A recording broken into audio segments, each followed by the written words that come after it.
मोटापा एक ऐसी समस्या इस समय बनता जा रहा है कि जिससे निजात पाना हर एक इंसान चाहता है, क्योंकि हम सभी जानते हैं कि मोटापा एक नहीं सभी बीमारियों का मुख्य कारण होता है, मुख्य जड़ होता है। तो कहीं ना कहीं एक ऐसा शब्द मोटापा, हर इंसान, आप देखिए, अगर मोटापा आपके पास आ गया तो फिर आपको डॉक्टर के चक्कर लगाने ही लगाने हैं, आपको हॉस्पिटल जाने ही जाने हैं, आपको तमाम परेशानियों का सामना करना ही पड़ेगा।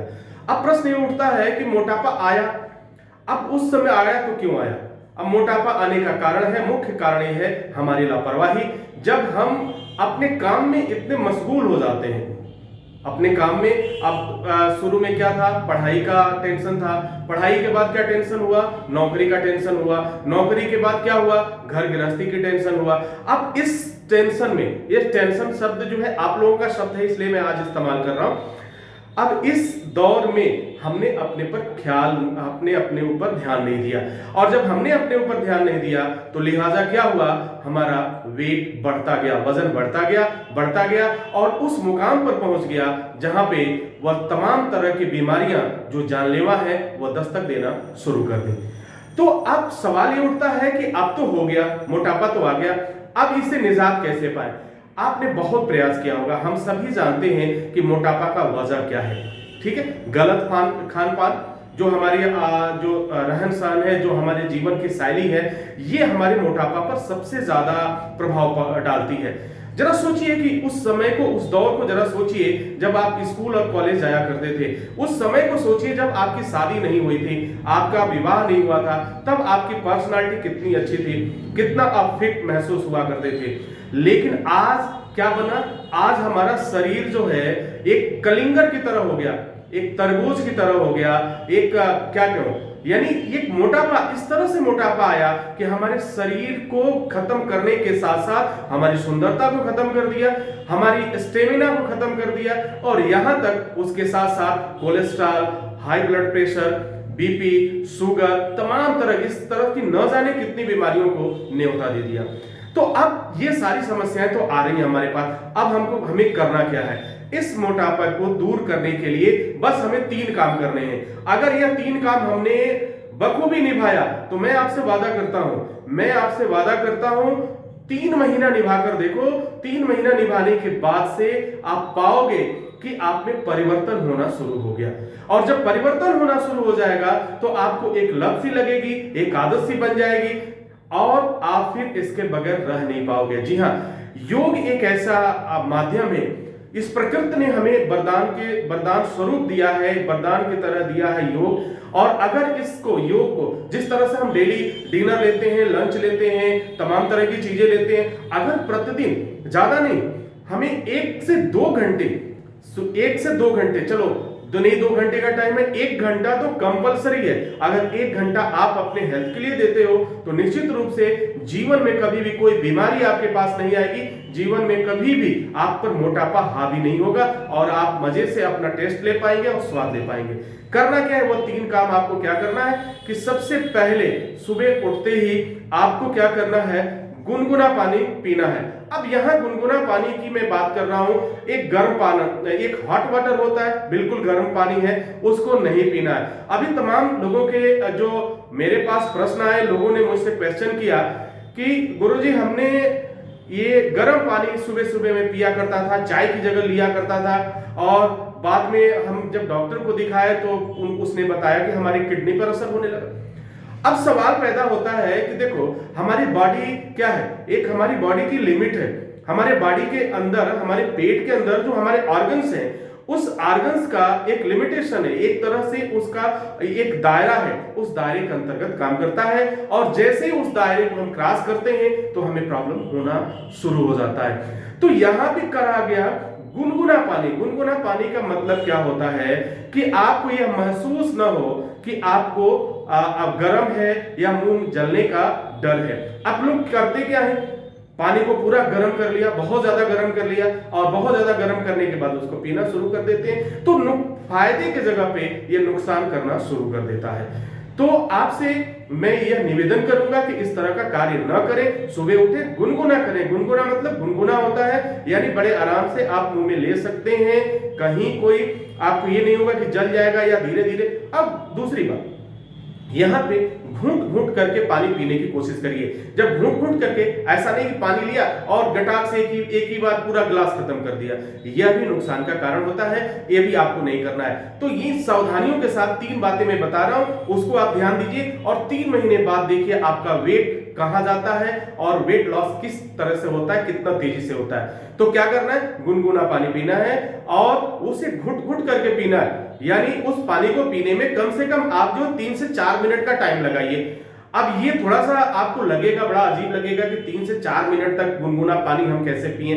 चलो इसको आदत डालना होगा आपको। 3 से 4 मिनट आप गुनगुना पानी आप पीते रहिए।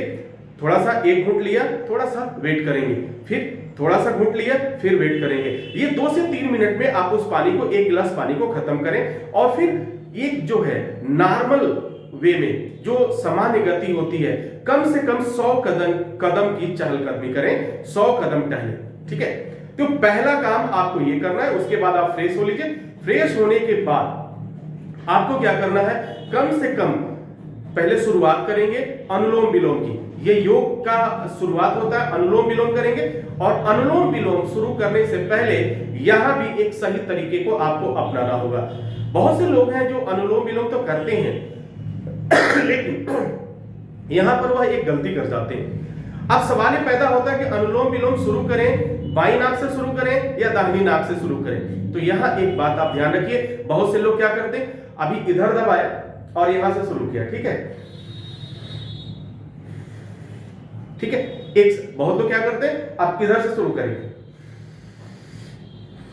ऐसे करते हैं। तो इस तरह से आपको नहीं करना है। करना क्या, सिस्टम वही है। आप करना क्या, हमेशा याद रखिए दिमाग में यह बात, जब भी आप इनहेल करेंगे, एयर को अंदर लेंगे, तो किससे लेंगे, बाईं नाक से लेंगे। किससे लेंगे, लेफ्ट। आपका जो बायां है, क्योंकि आपका हृदय जो है वह बायां है और वहां से जो हृदय से हमारे जो क्या कहते हैं आप, नाड़ियां कनेक्ट है, नस कनेक्ट है, वहां जो ऑक्सीजन की सप्लाई जाती है, तो सबसे पहला जो ऑक्सीजन की सप्लाई देना है वह आपको बाएं नाक से देना है। इस बात को ध्यान रखिएगा।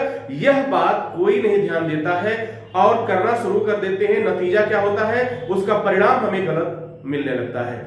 क्या होगा, अगर आप दाहिने नाक से शुरू करोगे। अब सवाल होता है कि गुरुजी ऐसा है कि अगर हम बाएं से ना करें, दाहिने से करें तो क्या फर्क पड़ेगा। कोई फर्क नहीं पड़ता, आप ऐसा सोच रहे हो, लेकिन फर्क पड़ता है। फर्क पड़ता है। क्या फर्क पड़ेगा, अगर बाईं नाक से छोड़ करके आप दाहिनी नाक से आप इनहेल करना, अनुलोम विलोम को स्टार्ट करते हैं, यानी पहले सांस अंदर लिया दाहिनी नाक से, फिर आप उसको डिस्चार्ज किए, रिलीज किए, तो यहां क्या होगा कि आपको जो रास्ता है ना वो घूम जाएगा। और रास्ता घूमने का मतलब उसमें टाइम टेकिंग होगा। टाइम टेकिंग होने की वजह से जो ऑक्सीजन सबसे पहले आपको हार्ट को मिलना चाहिए था, वह हार्ट को तो मिलेगा, लेकिन थोड़ा सा उसका रूट जो है डाइवर्ट हो जाएगा, एक टाइम टेकन होगा और फिर जो रिजल्ट मिलना चाहिए हमें, वो रिजल्ट नहीं मिल पाता है। तमाम लोगों की मान्यता है, वो कहते हैं नहीं ऐसा कुछ असर नहीं पड़ता है, लेकिन मैंने इस पर रिसर्च किया है, मैंने इसको देखा है क्या असर पड़ा। जब पहली बार मैंने भी शुरू किया कि चलो दाहिने नाक से ही शुरू करते हैं, दाहिने नाक से शुरू किया, मैंने पहले 3 मिनट तक इसको किया, 3 मिनट के बाद मैंने 5 मिनट किया, 5 से 15 मिनट किया, 15 मिनट से आधे घंटे तक बढ़ाया, 5-5 मिनट का गैप दे करके। उसके बाद से मुझे क्या लगा कि धीरे धीरे मुझे ऐसा लगा ये मेरा नाक जो है यहाँ पे कुछ भारी भारी सा लग रहा है, और धीरे धीरे जो स्मेल, कभी महक आती थी, जो सूंघने की शक्ति है कभी हुआ करती थी, फिर धीरे धीरे कभी समाप्त हो जाती थी, तो मैंने ऐसे पाया। फिर मैंने उस चीज को चेंज किया, 1 हफ्ते मैंने चेंज कर दिया। और जब मैंने चेंज किया, जब बाईं नाक से मैंने सांस लेना शुरू किया, यानी इस नाक से, जैसे इसको दबाया और क्या करना है, इसको दबा करके और बाईं नाक से सांस हम अंदर भरेंगे, इससे दबाएंगे और फिर दाहिनी नाक से इसे रिलीज करेंगे। जब ऐसा मैंने किया तो 3 दिन के अंदर ही देखा कि जो यहां पे भारीपना सा हो रहा था वो समाप्त हो गया। तो पहला रिजल्ट, ठीक है। तो आपको 3 बातें मुझे बतानी थी। पहला, ये सारी बातें मैं इसलिए एक्सप्लेन करके बता रहा हूं ताकि आपसे कोई गलती ना हो। आगे की बात मैं करूं कि पहला गुनगुना पानी से हमने शुरू किया, अब आगे अनुलोम विलोम। इसे आपको करना है पहले 1 मिनट तक करिए, 1 मिनट के बाद से 10 सेकंड का आपको रिलैक्स लेना है। कितना लेना है? 10 सेकंड का आपको रिलैक्स लेना है। 10 सेकंड बाद फिर जो है आपको 1 मिनट आप शुरू करेंगे। अब उसके बाद से आपको करना है क्या? दूसरा जो सबसे इंपॉर्टेंट है वह है कपालभाति, जिसे फायर ऑफ ब्रीदिंग जिसे कहते हैं, आग जैसे सांस लेना। यानी इसमें क्या होता है, हम सांस को बाहर छोड़ते हैं और सांस को बाहर जब छोड़ते हैं तो उसमें एक पावर लगता है, एक स्ट्रोक लगाते हैं। कैसे? एक आवाज भी आती है और एक प्रेशर पड़ता है। क्या होता है, हमारा पेट जो है वो स्टमक क्या है, अंदर जाता है और अंदर जाने के साथ एक तेजी से क्या होता है, हमारा जो एयर है, जो सांस है, उसको हम बाहर लेते हैं और इसी में जो टाइम लगता है उसी दौरान हमें फिर इनहेल भी कर लेना होता है। इनहेल मतलब सांस ले लेना होता है। तो आप इसे मध्यम गति से करेंगे और पहली बार में सिर्फ 10 बार करना है। कितनी बार करना है? 10 बार करने के बाद 10 सेकंड का आप 10 सेकंड 20 सेकंड आप रेस्ट करिए और बड़े आराम से आप इस स्ट्रोक को लगाइए। अब कैसे, मतलब सांस को लेना जब शुरू करना है, इसमें क्या पूरी बॉडी जो है आपकी स्ट्रेट रहेगी। अब यहां एक प्रश्न और आपके सामने उठेगा कि क्या मैं इसे पद्मासन में बैठ के करूं, सुखासन में करूं या किस तरीके से बैठ के करूं? आप जिसमें कंफर्टेबल हो। अगर मोटापा ज्यादा है तो आप पद्मासन में नहीं बैठ पाएंगे, मोटापा ज्यादा है तो आप सुखासन में भी नहीं बैठ पाएंगे। आपके घुटनों में दर्द होने लगेगा, कमर में दर्द होने लगेगा। तो आप सीधा सा क्या करें, आप किसी ऐसे चौकी पे, तखत पे आप बैठ जाएं, दोनों पैर को सीधा करें और अपनी स्पाइनल को लॉक करें, सीधा करके बिल्कुल सीधा रखें, कहीं झुकाना नहीं है। आप कुछ लोग क्या, आप ऐसे झुका के आप ऐसे मत करना, ये भी नुकसान करेगा। तो बिल्कुल हम सीधा रखेंगे, इस चीज को सीधा रखेंगे, अपनी बॉडी को सीधा रखेंगे और आप चौकी पे बैठ जाओ, आप कुर्सी पे बैठ जाओ, लेकिन कुर्सी पे बैठते समय आपको ध्यान रखना है कि आप बिल्कुल सीधा रहो, ठीक है। अब बैठने के बाद से आप आराम से धीरे धीरे आप सांस लेंगे, धीरे धीरे सांस को बाहर छोड़ना है, कपालभाति करना है। उस प्रोसेस को आपको मालूम है, उस स्टार्ट करते रहिए। और एक चीज यहां पे ध्यान रखिएगा कि जब भी आपको आपके साइड में, आपके बगल में या फिर कहीं भी किसी तरह का पेन होने लगे, यानी आपको लगे कि नहीं अब नहीं हो पाएगा, वहां तुरंत रुक जाइए। वहां जो है सीमा का उल्लंघन न करें, क्योंकि फिर वहां पे मसल्स जो हैं उसमें दर्द होने लगेगा। तो आप रुक रुक के करें। शुरू में आपका टाइम जो है 1 मिनट करिए, पहले 30 सेकंड करिए, फिर 60 सेकंड करिए और फिर बढ़ाइए। हर अनुलोम विलोम और कपालभाति के बीच में कम से कम जो है 1 से 2 मिनट का गैप जरूर दीजिए। अगर ऐसा आप करते हैं तो 3 महीने के अंदर जो रिजल्ट आएगा आपके सामने, वो काफी बेहतरीन रिजल्ट आएगा, काफी बेहतर रिजल्ट आएगा। तो उम्मीद है कि आपको यह जानकारी आपके लिए काफी फायदेमंद साबित होगी। इसी के साथ हम आपसे इजाजत चाहेंगे। हम पुनः हाजिर होंगे आपके स्वास्थ्य से संबंधित, योग से संबंधित कुछ बातों को लेकर के, जो आपको एक सही रास्ता दिखाएंगे, एक सही गाइडेंस आपको देंगे। इसी के साथ wish you all the best. Thank you for watching, thank you for learning.